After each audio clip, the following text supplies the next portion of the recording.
До начала трехдневного голосования на выборах в Госдуму России осталось 5 дней. Подготовка к единому дню голосования вышла на финишную прямую.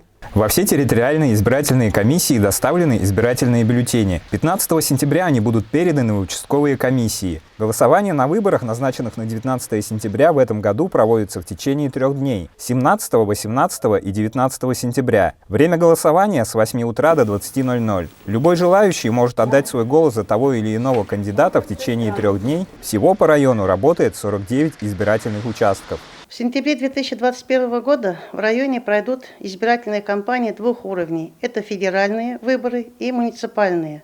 Прежде всего, это выборы депутатов Государственной Думы Федерального собрания Российской Федерации 8-го созыва.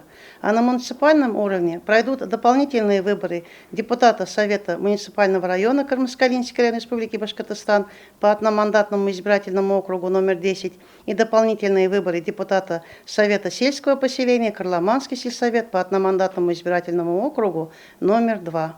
Все участки оборудованы средствами индивидуальной защиты и материалами для обеспечения санитарно-эпидемиологической безопасности. Также прошла учеба наблюдателей и открылись участковые избирательные комиссии. Паспорт из рук в руки передавать не придется. Достаточно предъявить в развернутом виде перед пластиковым защитным экраном. При этом в кабинках для голосования передней шторки не будет. Следить за порядком будут наблюдатели и видеокамеры. Там, где не будет камер, установлены видеофиксаторы. Уважаемые избиратели Кармаскалинского района, выборы – это очень важное и большое политическое событие.